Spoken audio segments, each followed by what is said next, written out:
Hi, and welcome to the Indeed podcast. This time, we're doing things a little bit differently. My name is Isabela Priloja, and I'm a researcher with the Indeed project. In these next 2 episodes, I'm interviewing Brand-Jacobsen, the regular host of the Indeed podcast. In addition to hosting the podcast, Kai has more than 25 years of experience working in the field and dealing with violent radicalization and extremism globally. He's also worked extensively as an expert evaluator on large and small evaluations worldwide. In an insightful interview, Kai, who is the president of the Romanian Peace Institute and the director of the Department of Peace Operations, emphasizes the critical need for evidence-based evaluations to inform our work in preventing and countering violent extremism and de-radicalization. Kai discusses the evolving role of evaluation from a donor-imposed requirement to a vital tool for practitioners to understand and enhance their strategies. He highlights the importance of balancing professional rigor with practical usability, involving practitioners and communities throughout the evaluation process, and fostering a culture where evaluation is seen as empowering and participatory. The future, he suggests, lies in improving evaluation culture, promoting collaborative approaches, building a global community of practice, and ensuring policy integration based on solid evaluation evidence. I hope you'll enjoy listening to this interview as much as I did making it. So without any further ado, welcome to conducting evidence-based evaluation in the PCVE and de-radicalization fields with Kai Brand-Jacobsen.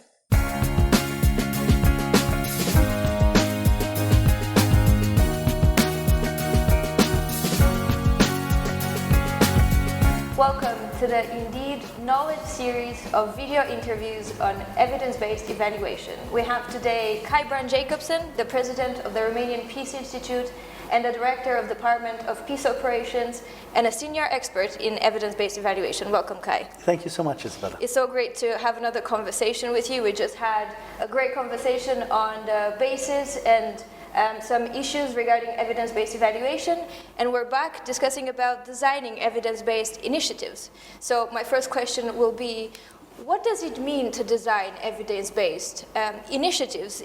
Aren't all initiatives evidence-based? Would that they were.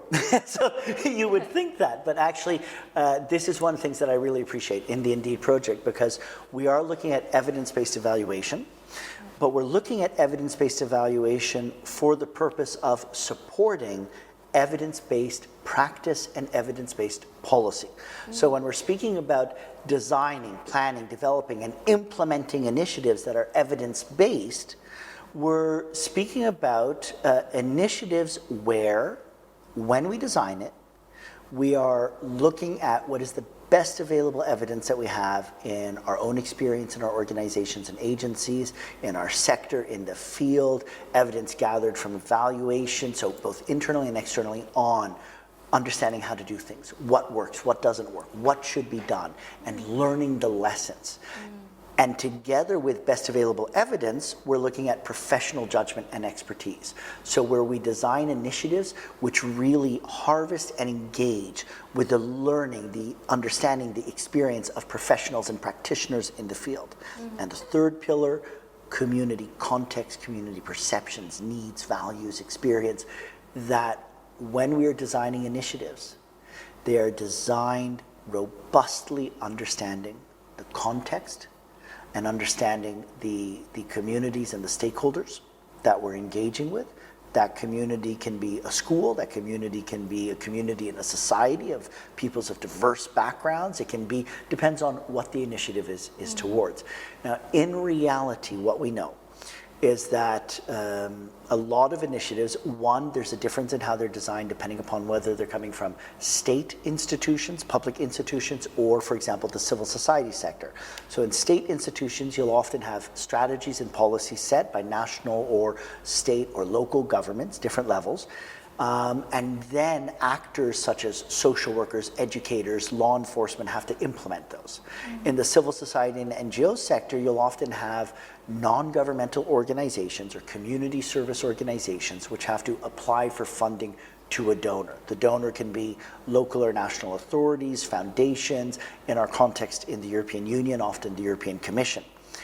In both cases, the strategies and policies which guide the work of public institutions and an overwhelming majority of programming developed by non-state actors and civil society actors are often developed not drawing upon evidence, often developed in a rush to respond either to a directive from a state agency or a call for grants, and are overwhelmingly designed with limited or no engagement with actual stakeholders and communities. And these three factors are also reasons why so much of it doesn't work. Well, you actually almost answered my next question, because it was related to the actual outcomes of the initiatives that usually fall through the cracks, and they don't reach, again, the results they were intending to reach. And I was wondering, I mean, you already mentioned some, but what are some of the elements that lead to this? Well, one thing right in your question is the aspect of results they're intended to reach. So right there, we need to begin becoming both much more honest, much more realistic, and also much more professional when we look at the results that we're trying to achieve.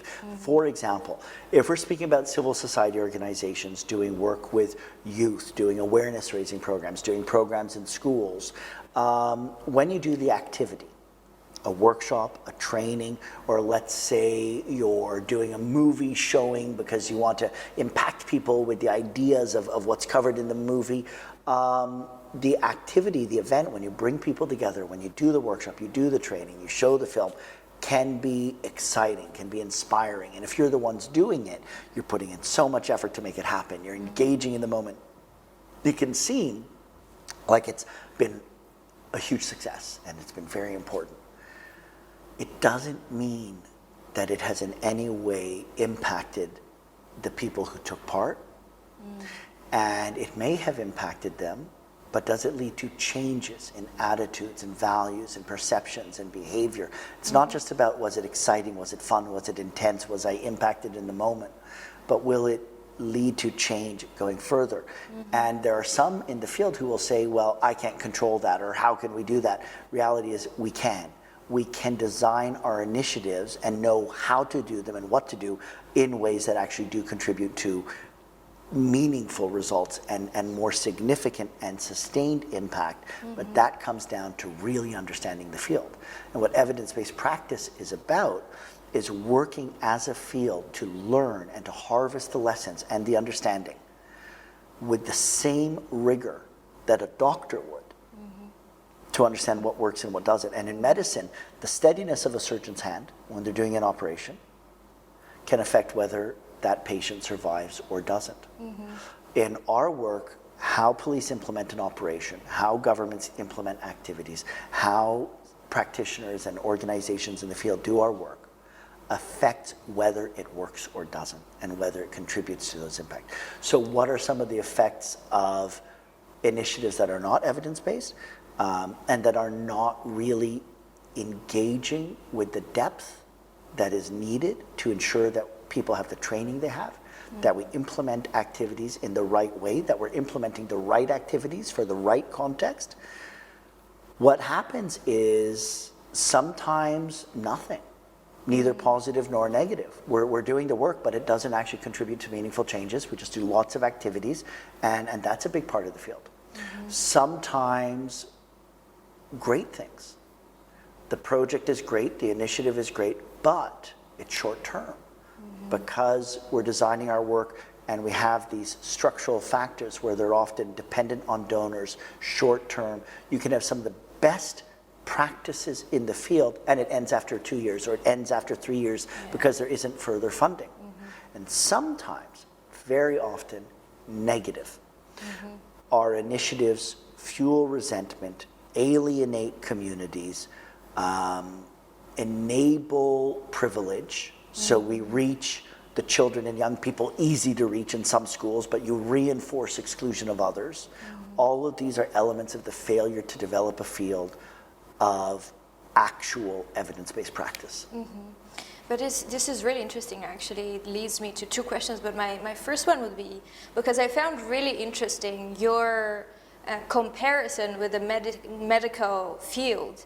And I was thinking the same, that when a doctor is looking at their patient, they're looking first, I suppose, at the analysis before, right? Why this person fainted, or etc.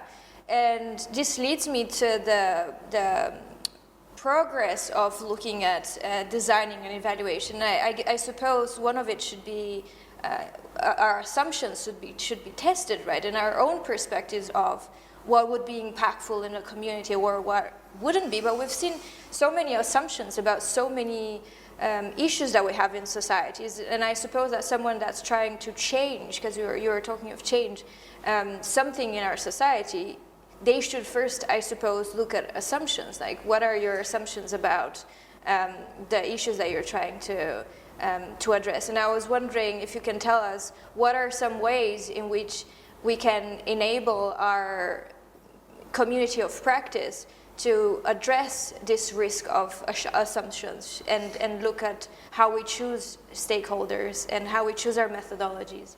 So there's so many important aspects in that question. And let's start with that parallel drawn with medicine. First thing I should also say is we know there's so many challenges in medicine. You know, a lot of it is profit-driven. In medicine, like in evaluation, you often have the arrogance of the practitioner. You do have too much medicine that is done truly without listening to the patients and without understanding the context, and many things like that. But good medicine, good practice medicine, one component of it is diagnosis. Deeply understanding the situation, and medicine has developed methods for doing that diagnosis. Now, those methods can hold bias and prejudice, whether you value certain types of medicine or others, or whether you're only exposed to one discipline or area of practice. So there's implicit biases, prejudices, which affect the practice of diagnosis also in medicine. In our field, in PCVE, one good practice, one foundation for our work should be rigorous, robust, tested, multi-dimensional, multi-sectoral understanding of the situation. That does not exist in most practice today.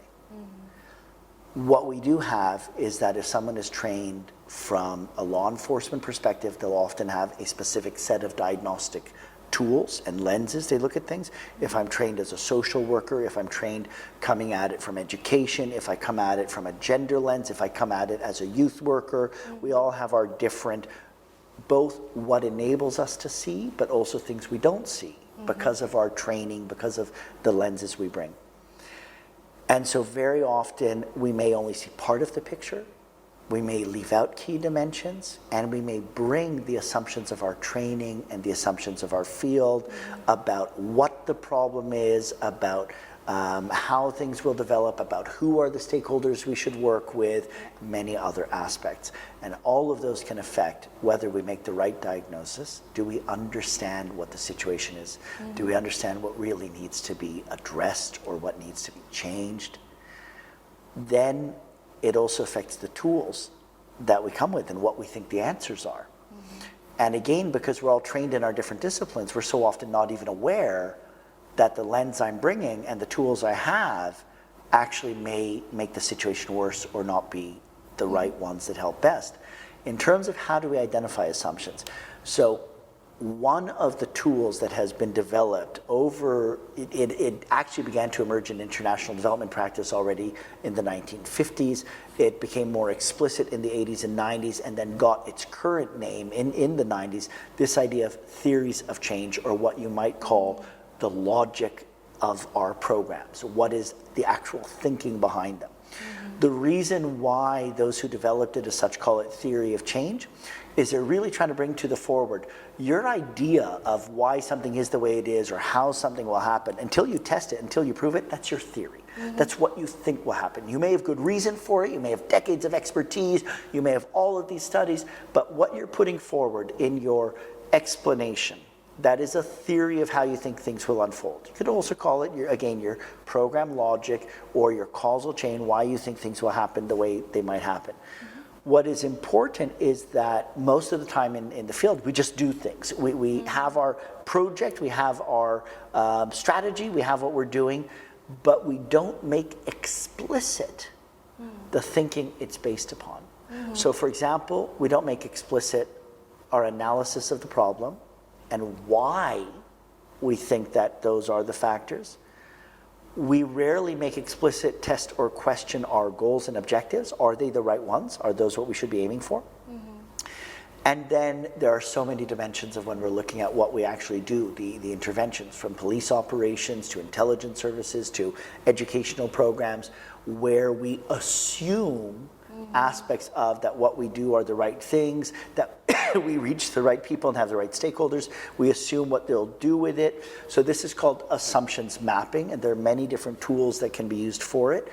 But people are broadly not trained in it. Within the field, every time we introduce it, what we hear is both how incredibly important this is, how simple it is to learn to do it right, how powerful it is, and how they've never done it before. Right. And this, for me, is at the level of a kindergarten level of the work, what there should be. We need to take steps to have people trained in actual practical methodologies that help us know how to design initiatives effectively. There's been some steps in that work in different areas over the last decades, not only in the PCVE de-radicalization field, but huge amounts of work in social work field, educational engagements, and especially within peace building and international development cooperation. And we could definitely do with a little bit more learning from others, learning from other sectors, so that we don't need to re-experience discoveries that have already been done. Right. And instead we can, with curiosity, with open mind, look at what can be learned from others. Sometimes it can't just be copy-paste. We need to translate, interpret, see how it makes sense for our field, but there's a lot we could do to move towards much better practice than what is being done today. But this is really interesting because actually very recently I was reading a project, and it was an evaluation, it was a designing initiative project. They were trying to build kind of a project in which they would find out in some region in, I think it was the African continent, where they would try to see why people don't vote. So then they tried to do it very simply with the survey. So they just disseminated the survey, and they were getting in results saying that a large portion of the population wasn't voting, and it's because they're in villages and they're not interested.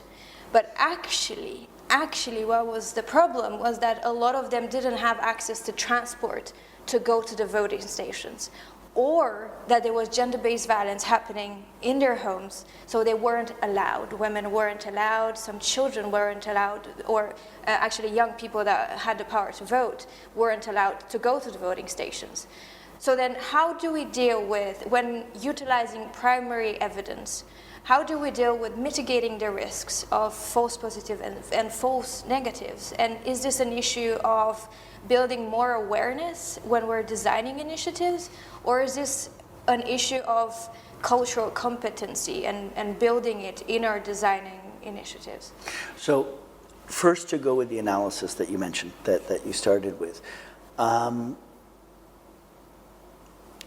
One aspect is engage with best available evidence.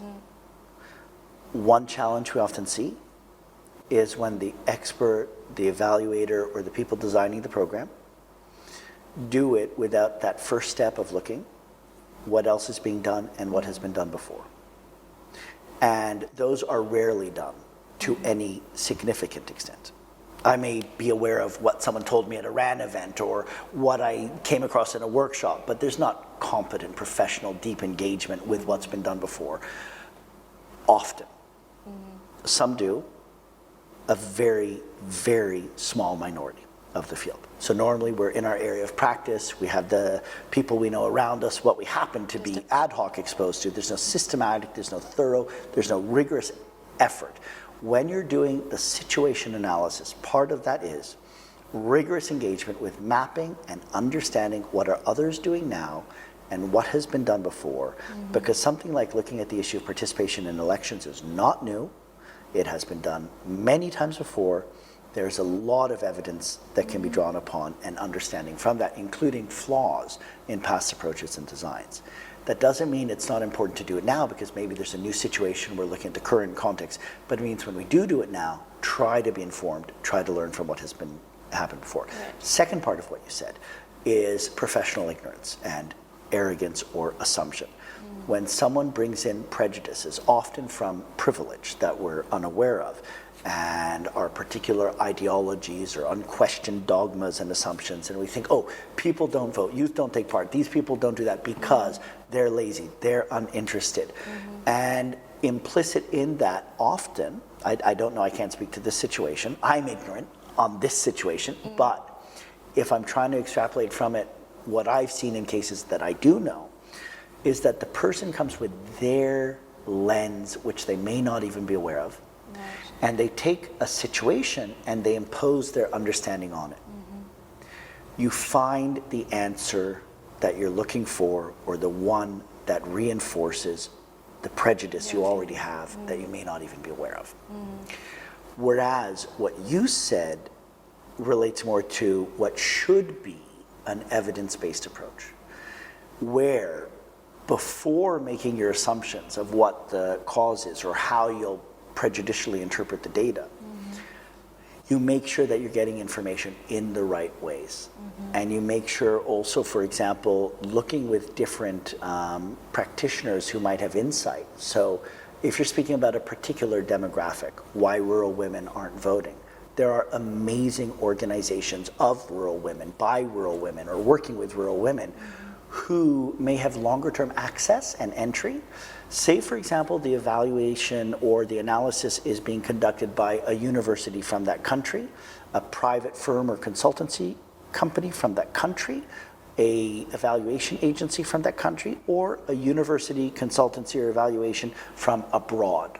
And this is important. You can be from a country and be as prejudiced and biased by privilege, by rank, by title, by living in the capital, by arrogance and prejudice towards people in rural communities as coming from abroad. Sometimes more so, but also those coming from abroad can have that as well. Now, let's say that the one doing the analysis or evaluation comes from outside the rural village context. They may not have background and, in terms of life experience of being a rural villager.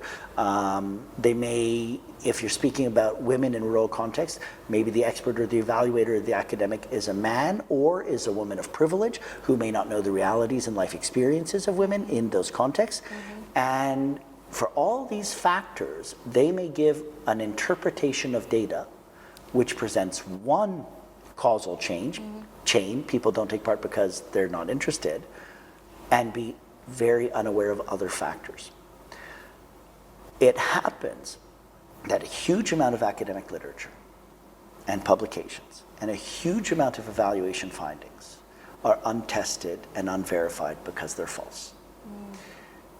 And this gets us back to needing to think through how we do analysis, how we do baselining, how we do evaluation, and together with how we do it, who does it and who's involved, and how do we test and verify, so that when conclusions, findings, recommendations are brought forward, we do that check to see, are they actually correct? Because if we then base initiatives and design initiatives to try and increase voter turnout, and we think that it's because people aren't interested, and so that's our diagnosis, and we try and design initiatives to get them interested, but we don't address power and abuse, safety of someone voting, and the fact that there may be domestic violence or threats or intimidation, and it's not always domestic violence, it can also be issues of safety and intimidation from different political parties or against people because of their regional community, their ethnic identity, their religion, their language.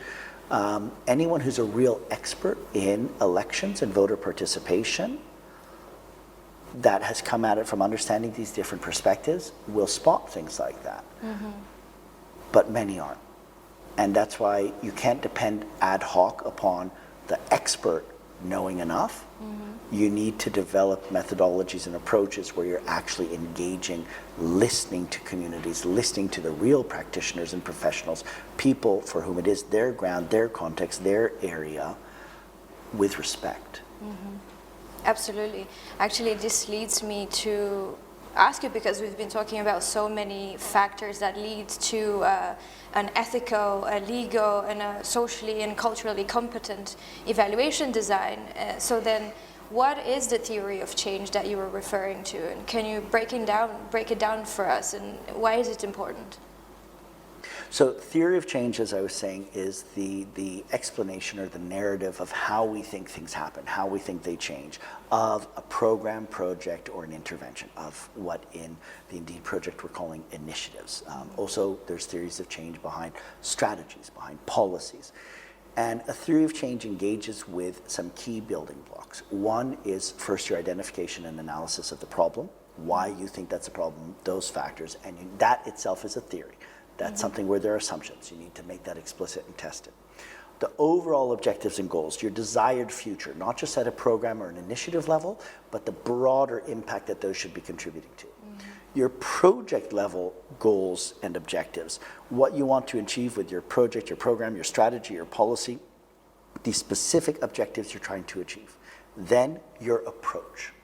Why do you think that approach will contribute to achieving those objectives? Then how you do it, how implementing your activities, your initiative, every step along the way, how you put into practice in the real context, who you engage with, who does it, how they do it, will enable you to realize the approach you're doing, will enable you to realize your specific objectives. So these are at least 5 components. You need to make that explicit, you need to write it out, you need to test it. Not that hard when people are trained, but you need to make sure it's honest, it's rigorous.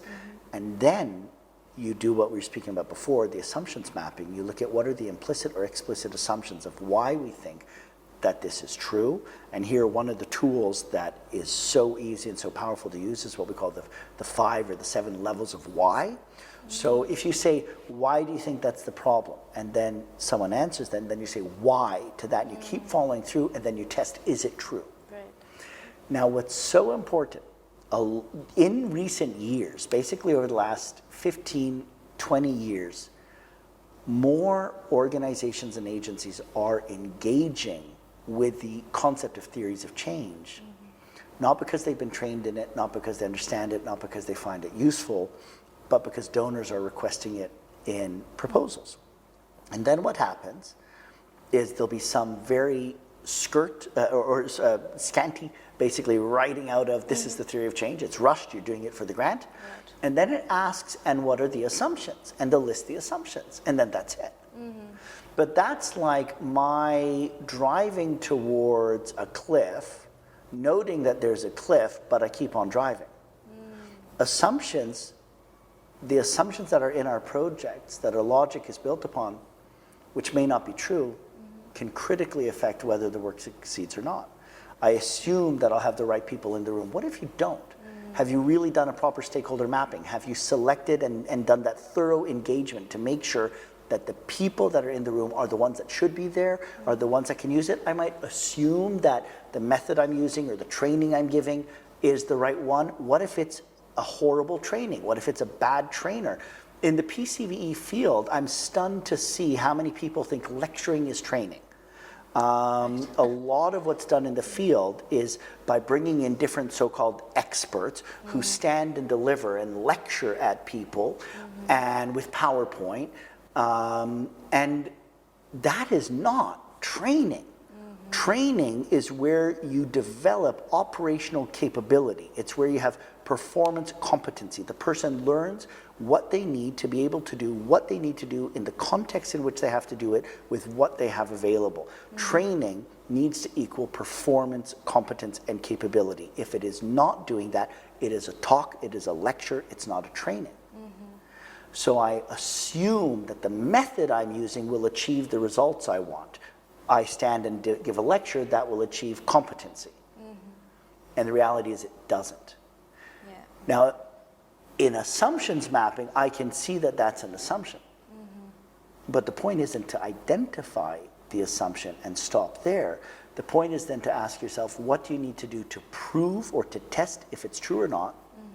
And or what do you need to change or to improve in your initiative or in your logic to replace that if it's wrong? Or what steps would I have to do to make sure I'm getting the right participants? What steps would I have to do to make sure that my training methodology is appropriate? First is overcome arrogance. So for someone who thinks they're an expert, or for someone who's done it many times, they may simply, be convinced that they'll manage to do it, or that their method is the right one. And the need to overcome arrogance isn't only within our field. I mean, we went for centuries believing that the earth was flat and that the universe revolves around the earth. Right. And people who questioned or brought different views were often, strong reaction. Yeah. So more integrity, more competence, more humility, people learning actual skills, not just the dogma or doctrine of how I've always done it before, but theory of change is about making explicit our logic and understanding in order to open it to testing so that we can make it better and make the planning and design of our initiatives better, drawing upon evidence, because we're not the first ones to do it. There's a huge amount of practice out there, drawing upon professional judgment, experience, and expertise, and drawing upon deep knowledge and understanding of the context, the stakeholders, the communities, and also engaging with those two communities and professionals to test the initiatives to see if they really are the right ones, addressing the right issues in the right way to achieve the right goals, and in such a way that it's likely that they might actually achieve it. This is very interesting. Actually, I was thinking what you were saying about training. I think training is not talked about nearly as much as it should be. And what you were saying about the dynamic between the trainer and the trainee, it reminded me of Paulo Freire, of his Pedagogy of the Oppressed, where he's talking about being thought at instead of being thought with, like the co-ownership of learning. I think it's so important in this area. Absolutely, and there is a huge need. The field is growing, and we are trying to grow the evidence and the understanding of what works and doesn't, and you meet the most amazing practitioners and people that are doing this work every single day, from law enforcement, from civil society, from community-based organizations, from teachers. And there's a lot of great experience and great knowledge on the ground. But like we know from any field, training matters, education and training. And there was a brilliant project supported by the European Commission a few years ago called Peace Training. And it was looking at the training and preparation for deployment of people working in peace building and crisis management missions. And it looked at everything done by universities, not degree programs, but professional certificate training, by state institutions and agencies, staff colleges, diplomatic academies, by the OSCE, the United Nations, by private training institutes, non-governmental organizations, private sector, all of them. Any training that happened with the intent of preparing professionals, preparing adults for being able to deploy to do a certain job. The project didn't only look at training, capacity building, and preparation within the peace building and prevention fields. It also looked at others. It looked at what is done in the medical professions, especially in the nursing field, where there's so much interesting work looking at how to build competency and what are the competencies that are needed. It looked in the business sector, it looked in the military, it looked in sports sciences. Very diverse. Diverse areas where in each of these fields they're trying to understand the issue of how to improve performance competency, operational competency. And there's a brilliant quote that I love from the sports sciences, which one of our colleagues, a researcher, brought forward in it, where he said, he was quoting from a publication in the field, "You don't learn to play football by PowerPoint and lecture." So when you try to improve capability, performance competency in the football field, one, you do training, your diet matters, your health, you do practice. So experiential, skills-based application, you play on the football field. In your training for the moment where you get on the field, they've developed all different things that help you to learn how to shoot, how to dribble, how to pass.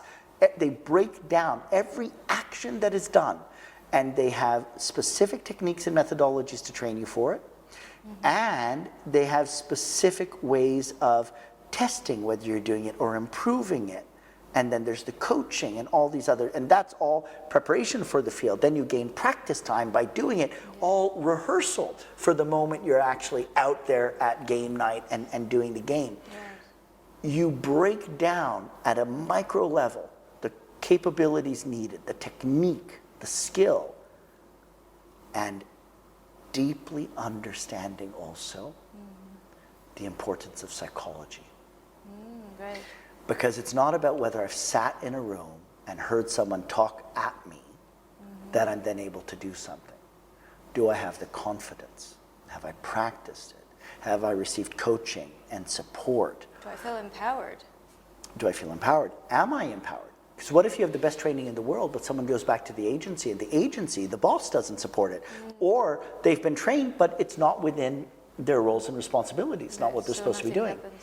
So anyone who were to take seriously the field of building capabilities and competencies, you look at all of these aspects. In reality today, much of what we call training in the field is itself not good training. So it is lecture-based. It's often delivered by people who don't have the professional knowledge and understanding to actually be the right people in the room delivering it. It's often delivered with content and methodology of approach that could be improved. It's not always reaching the right people, and there's all of these aspects around it. So there's a huge amount of activity that's done in the field of training, and we see less than significant results in the field of actually developing competency. There's also, I think it was in 2017, a paper from the Commission on adult education and vocational training. And one of the lines, I think it was even right on the first page, that it says is, training does not build competency. And that's true. As someone who's delivered more than 400 trainings, I am passionate about training. Training can be amazing when you bring everything you have to it, and when you do it right, when you also really make the steps and effort to understand the participants, when you understand the context, when you work with a professional commitment to bring the best of training methodologies, content, and approaches. Training can be powerful. But like the quote from the sports sciences suggests, or if you look at learning in business or in medicine, you have the educational foundation. I don't want to go to a surgeon who did a weekend training or even a 5-day training and put my life or the life of loved ones. I want professional knowledge and development. The surgeon also goes through practice, a practicant. They need to work to gain experience with other experts to gain that. They're in a field where there's conferences, publications they're expected to read, further knowledge development opportunities, where they are tested and held accountable for what they're doing, and all these things together are aimed towards improving performance capability. Now, we've gone a long way from just discussing about evidence-based initiatives, but in fact we're applying it. This is looking at the designing of evidence-based approaches to building competency and recognizing that there's a lot more out there, and there's innovations and better practice which we could be using, and we need to test and to gather the evidence of what works, what doesn't work, and be willing to redesign and to change our methods and approaches when we see that they are either not the right ones, or they're certainly not the ones that responsibly or correctly contribute to really helping people to gain the skills, the knowledge, have the attitudes, have the competence they need for what they're doing. Kai, I can see that you're extremely passionate about what you're doing in this field. So what's your favorite part of designing an evidence-based initiative? I honestly love all of it. I do this because I love it. I love, I think I would say my favorite part is realizing what it's for. That whatever area we're talking about in preventing and countering violent extremism or de-radicalization, or if I'm working in peace building in a context affected by war, realizing that what we're doing is about people's lives, and that what we're doing, if we do it well, can have a huge impact. Can have a huge impact on people's lives and on our world. What I enjoy most is engaging with people and doing it. I love the process of learning about the field. And I often use examples of great football players or great musicians, great scientists, great doctors, great teachers, anyone who you'd look at and you can appreciate their dedication, their skill, their performance. And if you think about the arts, if you think about, musicians, or in sports, or in reality, actually, in any area, when you see something being done at a level of excellence, it can sometimes be so magnificent, so beautiful, that it's as if it's grace. I mean, I remember listening to Yo-Yo Ma at a performance, or if you watch a great ballet or a great ski jumper, a great football player, or anything, or if you see a parent handling a conversation with their child with wisdom, empathy, patience, and grace, and that moment looks like grace. But behind that performance are 10,000 hours of sweat. Behind that performance is what loving what you do really means. The truthful, authentic dedication and the humility of practice, that you do it, you practice it, you practice it, you practice it, and you practice it again. And you learn about what others are doing, not because it's a burden, not because a donor told you to, but because you are competent, because you're a professional, because you realize that what you're doing is for something and that it affects people's lives. So I love learning that. I love listening to and engaging with people with whom we're doing our work and initiatives, because that's what it's all about. We're trying to do this to have a difference and a change in people's lives. And I love, and I've been extraordinarily fortunate to have the opportunity to engage with so many dedicated practitioners and people working in the field from all over the world. And that goes from the program that I was just in last week in Madrid with Indeed, the training we were doing there. I mean, here we had people working in evaluation, people working in youth engagements, in working with victims and survivors of terrorism, police and civil guard, and people with so many different backgrounds. But if people around the world could just have the chance to meet these daily practitioners and to see the integrity, the dedication, their own humanity that they bring to it, it is awing and inspiring and humbling and a joy. I've also had the chance to work with the youngest practitioner I ever met in the world. She was 82 when we met, Erwin Harbottle.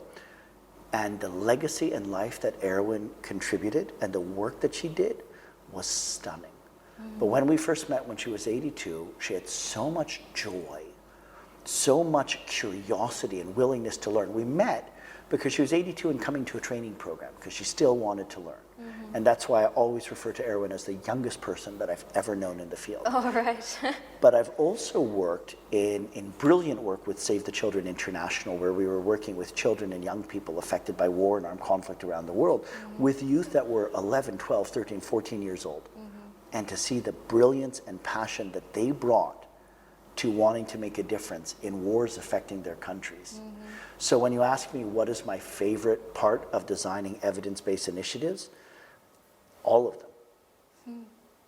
Thank you, Kai, for this beautiful outlook you've given us on the holistic nature of what designing an evidence-based initiative is. It's not a checklist of technical things, but it's actually looking at the world, in its entirety. It's beautiful. Thank you very much. Thank you for this interview, and I'm looking forward to your actions in the future. I'm looking forward to seeing what you write, the books, and your future programs. Thank you. Thank you so much.